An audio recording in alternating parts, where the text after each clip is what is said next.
नमस्कार, आप देख रहे हैं प्रणाम देवभूमि। मैं हूं आपके साथ उन्नति भटनागर। बुलेटिन की शुरुआत करते हैं महत्वपूर्ण खबर के साथ। जहां गृह मंत्री अमित शाह से मुलाकात की है सीएम पुष्कर सिंह धामी ने। देर रात गृह मंत्री के आवास पर ये मुलाकात हुई है। समान नागरिक कानून को लेकर अहम बैठक हुई है। उत्तराखंड यूसीसी ड्राफ्टिंग कमेटी के अध्यक्ष भी मौजूद रहे हैं। सूत्रों के हवाले से ये बड़ी अपडेट। जस्टिस रंजना देसाई की अध्यक्षता में बनाई गई है कमेटी और वो भी मौजूद रही। गृह मंत्री अमित शाह के साथ देर रात सीएम पुष्कर सिंह धामी ने मुलाकात की है। मुलाकात की तस्वीरें भी हम आपको दिखा रहे हैं। खास तौर से यूसीसी के मुद्दे पर चर्चा हुई है क्योंकि यूसीसी लागू करने की दिशा में लगातार उत्तराखंड सरकार तेजी के साथ आगे बढ़ रही है। कमेटी का गठन भी हो चुका है। कमेटी ने रिपोर्ट भी तैयार कर ली है और इसी के चलते यूसीसी को लागू करने की तैयारियों पर चर्चा हुई है। उत्तराखंड से हमारे ब्यूरो चीफ सुदीप जैन हमारे साथ जुड़ गए। सीधा उन्हीं का रुख करते हैं। सुदीप, क्या कुछ अपडेट मिल रही है? देखिए, देर रात दिल्ली में गृह मंत्री अमित शाह से मुलाकात की है सीएम पुष्कर सिंह धामी ने और यूसीसी को लेकर क्योंकि लगातार विचार जो है तेजी के साथ कर रही है उत्तराखंड सरकार, ऐसे में उस पर भी चर्चा हुई है। क्या कुछ अपडेट मिल रही है? देखिए, मुख्यमंत्री पुष्कर सिंह धामी बीते 2 दिनों से दिल्ली में है। वो दिल्ली में पार्टी के जो बड़े नेता हैं और संगठन के पदाधिकारी उनसे राज्य के अलग अलग विषयों पर मुलाकात कर रहे हैं। वो केंद्रीय मंत्री पुरुषोत्तम रूपाला, केंद्रीय वित्त मंत्री निर्मला सीतारमण से भी मुलाकात कर चुके हैं। कल उनकी देर रात केंद्रीय गृह मंत्री अमित शाह से मुलाकात हुई है।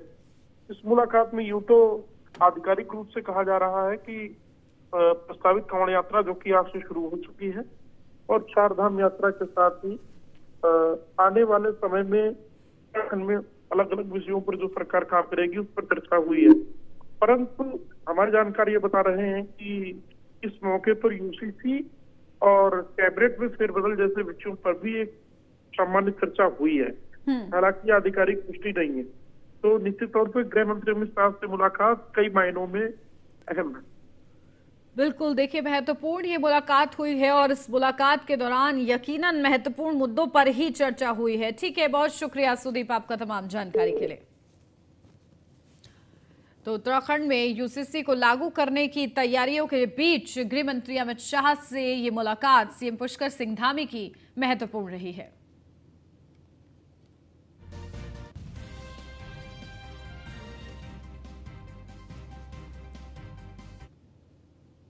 मुख्यमंत्री पुष्कर सिंह धामी ने नई दिल्ली में केंद्रीय वित्त मंत्री निर्मला सीतारमण से भेंट कर उत्तराखंड राज्य से संबंधित विषयों पर चर्चा की है। मुख्यमंत्री ने केंद्रीय मंत्री से सौंग बांध पेयजल परियोजना के लिए करीब 1774 करोड़ की धनराशि का वित्त पोषण भारत सरकार से विशेष सहायता के अंतर्गत कराने का अनुरोध किया है। मुख्यमंत्री ने केंद्रीय वित्त मंत्री से उत्तराखंड की विशेष परिस्थितियों और सीमित वित्तीय संसाधनों को देखते हुए बांध सहायतित परियोजनाओं की ऋण राशि पर लाई गई सीलिंग को हटाए जाने का भी अनुरोध किया है।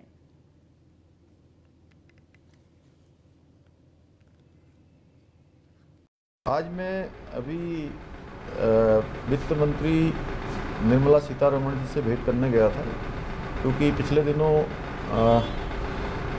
हमने उनसे अनुरोध किया था कि जो एक्सटर्नली एडेड प्रोजेक्ट्स हैं, बाह्य सहायतित जो योजनाएं हैं, उनको सीलिंग के बाद भी जो है आगे जारी किया जाए, उनको स्वीकृति प्रदान की जाए। तो उनसे बहुत सकारात्मक रूप से बात हुई है। उन्होंने कहा है कि सीलिंग के बाद भी अन्य प्रोजेक्टों को स्वीकृति प्रदान की जाएगी और साथ ही सौंग बांध जो देहरादून में बनना है, उसके बनने से देहरादून के अगले 50 सालों के लिए जो पानी की समस्या है उसका समाधान हो जाएगा। तो उन्होंने उसको भी कहा है कि जल्दी से जल्दी जो है उसको स्वीकृति प्रदान करेंगे और महा 2020 से पहले के जो भी प्रोजेक्ट हैं जो हमारे उत्तराखंड में पहले से स्वीकृत हुए हैं लेकिन चालू नहीं हो पाए हैं, उनको रीवैलिडेट करके उनका पुनः आगमन करने के पश्चात वित्त मंत्रालय भारत सरकार का उनको सीएम पुष्कर सिंह धामी ने महाराष्ट्र की ताजा राजनीति हलचल पर खुलकर अपनी बात रखी है। महाराष्ट्र के ताजा सियासी घटनाक्रम पर उन्होंने कहा है कि पीएम मोदी के विकास कार्यों को देखकर हर कोई बीजेपी से जुड़ना चाहता है। अब धीरे धीरे देखिए, जिस प्रकार से हमारे प्रधानमंत्री आदरणीय मोदी जी ने देश के अंदर जो काम किए हैं, जिस प्रकार की व्यवस्था खड़ी हुई है, एक वर्क कल्चर देश के अंदर खड़ा हुआ है। अब सभी दलों को लगता है कि वो भाजपा के साथ आएँ, मोदी जी के साथ चलें, उनके जो कार्यक्रम हैं उनको बढ़ाने में अपना योगदान दें, देश के विकास में अपना योगदान दें, इसलिए सभी लोग जुड़ रहे हैं। और वही महाराष्ट्र में भी हुआ है, वही अन्य राज्यों में भी जो है लोग तेज़ी से भाजपा की तरफ जुड़े हैं, जहां भारतीय जनता पार्टी। उत्तराखंड समान नागरिक संहिता का ड्राफ्ट तैयार करने वाला देश का पहला राज्य बन गया है। वहीं सीएम धामी ने यूसीसी पर कहा है कि पूरे देश में समान नागरिक संहिता पर तेजी से चर्चा हुई है, लोग यूसीसी के पक्ष में हैं। उन्होंने कहा है कि उत्तराखंड में यूसीसी का ड्राफ्ट बनाया जा रहा है। कमेटी ने करीब 2,35,000 लोगों से चर्चा की है। अच्छी बात है कि हम लोगों ने जो काम शुरू किया है वो धीरे धीरे उत्तराखंड राज्य ने शुरू किया, और पूरे देश के लोग, हमारी तो शुरू से अपेक्षा रही है कि पूरे देश के लोग इसको, अन्य राज्य भी अपने यहाँ पर इस प्रकार के इनिशिएटिव लेकर लागू करने की दिशा में आगे बढ़े। देश के अंदर चर्चा भी हुई है और लोग अपने अपने तरीके से उसके पक्ष में अपनी बात भी रख रहे हैं। अच्छी बात है कि हम लोग। देहरादून जिले के गुनियाल गांव में निर्माणाधीन सैन्य धाम में अमर जवान ज्योति की आधारशिला रखी गई। इस मौके पर उत्तराखंड के राज्यपाल गुरमीत सिंह, सीडीएस अनिल चौहान और सैनिकल कल्याण मंत्री गणेश जोशी मौजूद रहे। अमर जवान ज्योति की आधारशिला में उत्तराखंड के तकरीबन 1,734 शहीदों के आंगन से लाई गई मिट्टी डाली गई है। इसके साथ ही उत्तराखंड की पवित्र नदियों के जल का छिड़काव इस आधारशिला में किया गया है। आपको बता दें कि उत्तराखंड में मौजूद चारों धाम की तर्ज पर सैनिक धाम को 5वें धाम के रूप में विकसित किया जा रहा है। खुद प्रधानमंत्री नरेंद्र मोदी की यह परिकल्पना है, जिसे उत्तराखंड सरकार द्वारा धरातल पर उतार कर साकार किया जा रहा है। वहीं इस कार्यक्रम के दौरान अमर शहीदों की वीर नारियों को भी सम्मानित किया गया है।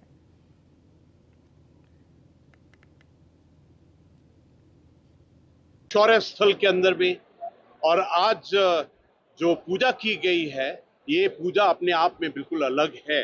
ये जो शुभारंभ किया गया है, इसके अंदर में 1734 जो हमारे शहीद सैनिक हैं, उनके आंगन की मिट्टी को लाया गया है। उत्तराखंड का ये 5वां धाम के रूप में स्थापित हुआ है सैन्य धाम। ये भी सत्य है कि मेरे उत्तराखंड की माटी माटी में सैनिक। लंबे समय से एक भाव मन में था कि सैनिकों का सम्मान का केंद्र ये राज्य होना चाहिए। उत्तराखंड वीरों की भूमि है, राष्ट्रभक्तों की भूमि है। देश की रक्षा करने वाला हर 5वां सैनिक हमारे उत्तराखंड से होता है। अभी तक लगभग 1,500 से अधिक लोगों ने देश की सीमा पर रक्षा करते हुए अपने प्राणों की आहुति दी है,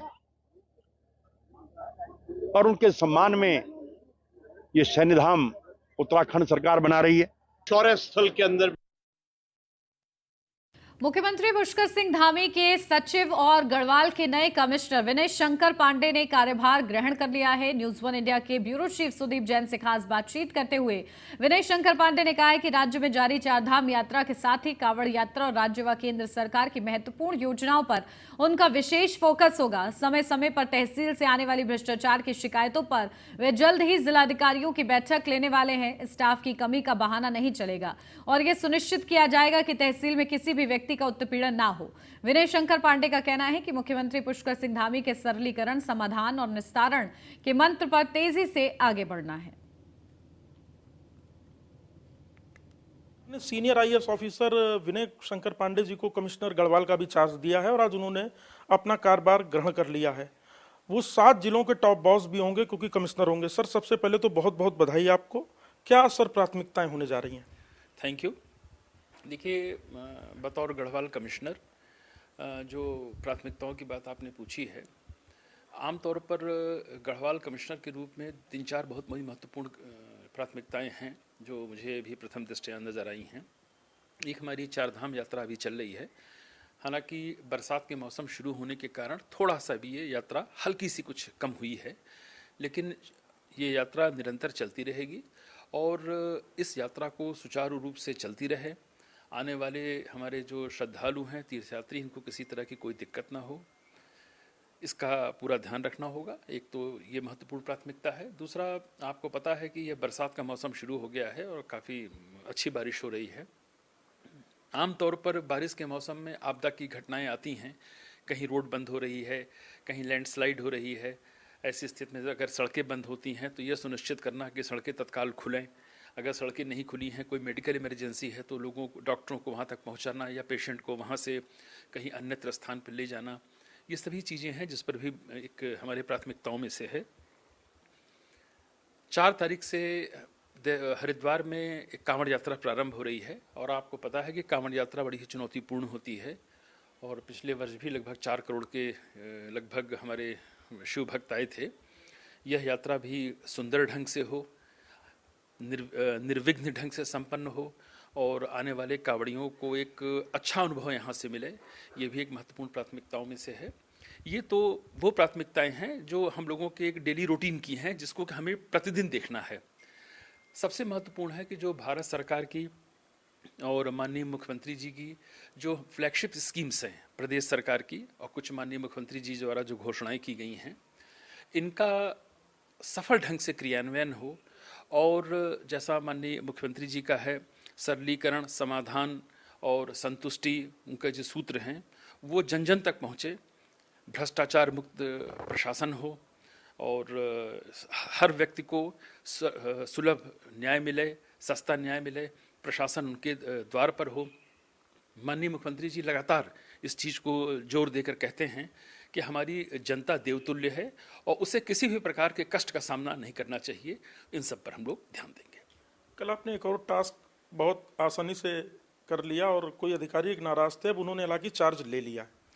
नहीं, ऐसा कुछ नहीं है। वो थोड़ी बहुत यंग ऑफिसर्स हैं, नए हैं, थोड़ी बहुत उनको नाराजगी ऐसी सच की नहीं थी और कुछ अब इश्यूज छोटे मोटे होते रहते हैं, लेकिन उसका समाधान हो गया। उन्होंने कार्यभार भी ग्रहण कर लिया। सर, आप कमिश्नर हैं, आप जिलाधिकारी भी रहे हैं। सर, तहसीलों को लेकर बहुत शिकायत है, आम आदमी को लेखपाल पटवारी नहीं मिलते या उन पर दूसरे काम इतने ज़्यादा होते हैं कि कोई भी एक सामान्य व्यक्ति अपनी ज़मीन के किसी विवाद में पैमाई साध के लिए भटकता रहता है। तो क्या कर्मचारियों की कमी भी एक विषय है या अन्य कार्यों की व्यस्तता को आप विषय मानते हैं? देखिए, कर्मचारियों की कमी है, ये एक अलग विषय है, लेकिन प्रशासन एक ऐसी इकाई होती है जिसे कोई भी टास्क अगर दिया जाए तो वो कोई बहाना नहीं ले सकता है कि अपनी कमियों को छुपाने के लिए कि हमारे पास स्टाफ कम है, हमें ये दिक्कत है, वो दिक्कत है, ये कभी भी जस्टिफाई नहीं होता। हमारे संसाधन ज़्यादा हों, बहुत अच्छा, सीमित हैं, उसके बाद भी हमें परफॉर्मेंस उसी प्रकार से देनी चाहिए जैसा कि हम पूर्ण रूप से साधन संपन्न होने पर दे सकते हैं। तो मैं इसको बिल्कुल उचित नहीं मानता हूँ।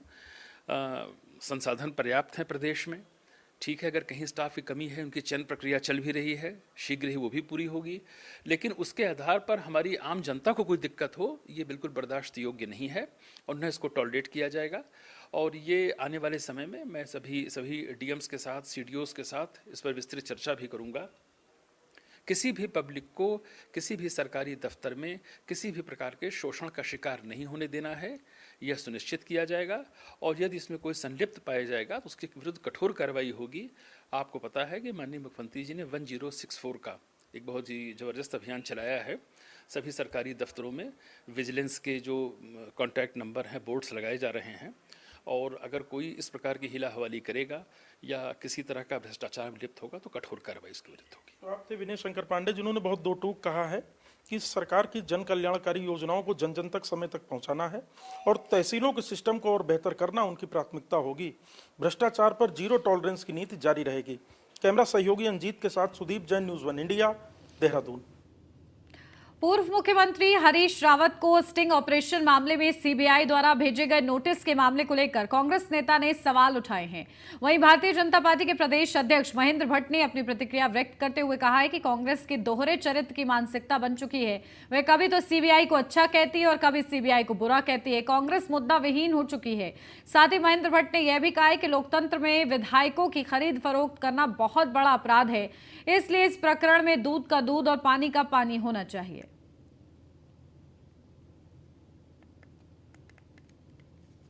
सीबीआई अच्छी है, कभी खराब है, ये दोहरा चरित्र कांग्रेस का बन गया है।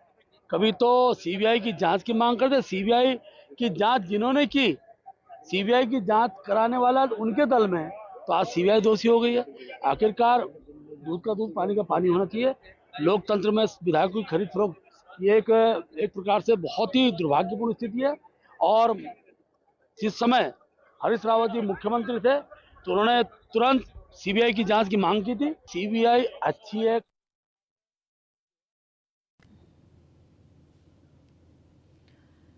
देहरादून के जिलाधिकारी ने जनता दरबार लगाया। इसमें 107 शिकायतें जिलाधिकारी को प्राप्त हुई हैं, जिनमें अधिकतर मामले भूमि संबंधित, बिजली, पानी और आपसी विवाद से जुड़े थे। कई शिकायतों का जिलाधिकारी ने मौके पर निस्तारण किया है, कुछ के लिए अफसरों को निर्देश दिए हैं।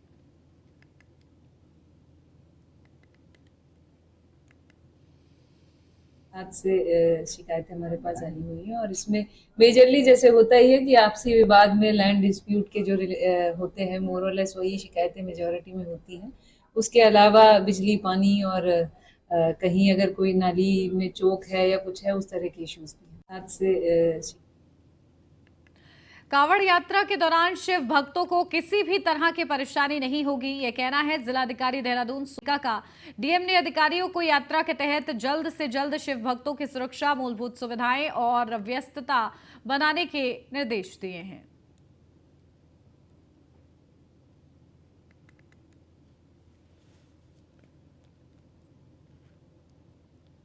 ली जा चुकी है ऋषिकेश में। सभी जो कंसर्न विभाग हैं सभी को बुलाया गया था। स्पेशली इसमें मेजर रोल जो रहता है वो नगर निगम का है, साफ सफाई के लिए और लाइटिंग व्यवस्था के लिए। उसके अलावा जो प्रशासन और पुलिस का होता है, सिक्योरिटी, सुरक्षा व्यवस्था आदि चीज़ों के लिए, तो सभी को इंस्ट्रक्शन दे दिए गए हैं। पार्किंग एक मेजर इशू होता है जिसमें हमारी 2-3 बड़ी पार्किंग है, IDPL की जैसे हो गई, जहाँ पे पार्किंग की जाती है। तो क्योंकि ट्रांजिट में रहता है, नॉर्मली कांवड़ हरिद्वार होता है और उसके बाद नीलकंठ की तरफ जाता है, तो उसी हिसाब से हमारी हर साल की तरह व्यवस्था की। एक बैठक मेरे द्वारा ली जा चुकी है ऋषिकेश में। सभी जो कंसर्न विभाग हैं सभी को बुलाया गया था। स्पेशली इसमें मेजर रोल जो रहता है वो नगर निगम का है, साफ सफाई के लिए और अल्मोड़ा में Akhil Bharatiya civil services badminton tournament का आगाज हो गया है। इस टूर्नामेंट में प्रदेश के विभिन्न जिलों से आए 100 से अधिक खिलाड़ी प्रतिभाग कर रहे हैं और इस टूर्नामेंट में चयनित प्रतिभागी राष्ट्रीय स्तर में होने बैडमिंटन टूर्नामेंट में हिस्सा लेंगे। प्रदेश बैडमिंटन संघ के प्रदेश महासचिव BS बनकोटी ने बताया कि खेल निदेशालय द्वारा आयोजित civil services badminton championship Almora में पहली बार आयोजित की जा रही है और चयनित खिलाड़ी आगामी राष्ट्रीय बैडमिंटन प्रतियोगिता में प्रतिभाग करेंगे। ये अल्मोड़ा में पहली बार सिविल सर्विसेज टूर्नामेंट आयोजित हो रहा है। ये सिलेक्शन ट्रायल है स्टेट सिलेक्शन का।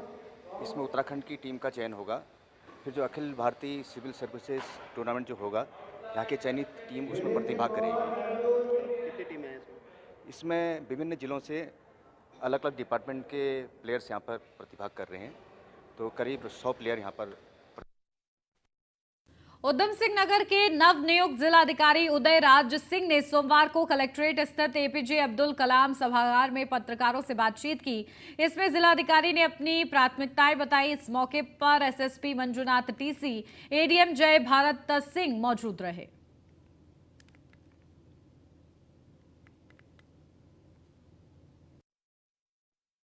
इसमें जिले में चाहे विकास की योजनाएं हों, चाहे वो एडमिनिस्ट्रेशन से जुड़े मामले हों, राजस्व से जुड़े मामले हों, सारे बिंदुओं पर लगभग विस्तार से चर्चा हुई है। चुनौती हमेशा रहती है और उन चुनौतियों का निराकरण कैसे हम लोग करें कि जनता अधिक से अधिक लाभान्वित हो सके, नियम कानून के दायरे में रह करके सारी चीज़ों को हमें करना है। तो चुनौतियां और अवसर दोनों हैं हमारे सामने। अवसर है उन चुनौतियों का सही ढंग से समाधान करने का, लोगों को जो अपेक्षा है सरकार से उनको पूरी करने का। तो हम प्रयास करेंगे। तमाम बिंदु हैं, चाहे वो आज तात्कालिक में वो चाहे बाढ़ की समस्या हो, चाहे विकास की योजनाओं को धरातल पर अमली जामा पहनाने की बात हो, चाहे जो छोटे छोटे इशूज़ लॉ एंड ऑर्डर के उठते रहते हैं, या एजुकेशन के पॉइंट ऑफ व्यू से जो बातें होती हैं, वीकर सेक्शन के लिए जो चीज़ें हैं, उन सारे बिंदुओं पर हम मसूरी क्षेत्र में 7 करोड़ की लागत से मसूरी माल रोड के पुनर्निर्माण और सौंदर्यीकरण का काम किया जा रहा है। काम में हो रही देरी और कार्य की गुणवत्ता को लेकर लगातार लोग सवाल खड़े कर रहे हैं।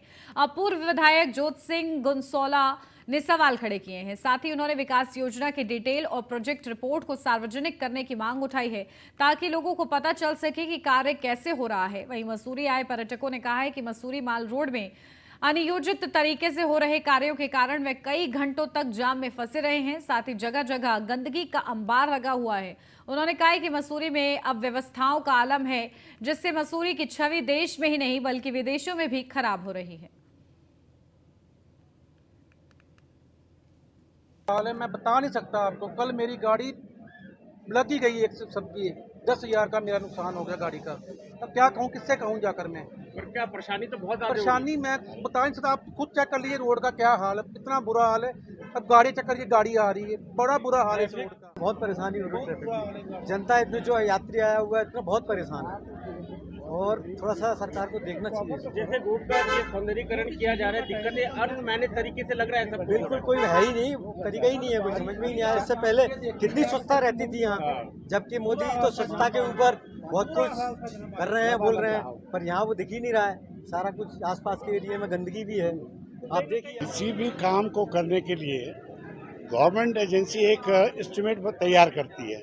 वो एस्टिमेट में पूरा DPR डिटेल रिपोर्ट्स आती है कि किस चीज़ को बनना है, उसका कितना लेंथ है, कितना उसका प्राइस है, कितना वेट है, किस तरह से इसको बनना है। तो ये डिटेल रिपोर्ट हर प्रोजेक्ट की आती है, वो सैंक्शन होती है, और उसको सार्वजनिक करना इसलिए भी ज़रूरी है कि यहाँ की जनता को ये पता चले कि ये काम फलां विधायक जी ने कराया, इसमें ये चीज़ हुई, पार्षद ने कराया, ये चीज़ हुई, चेयरमैन ने कराया। तो ये जनता के सामने डिटेल रिपोर्ट कैसे जाएगी? या तो SDM कोर्ट के अंदर बाहर चस्पा हो, नगर पालिका में चस्पा हो, जल निगम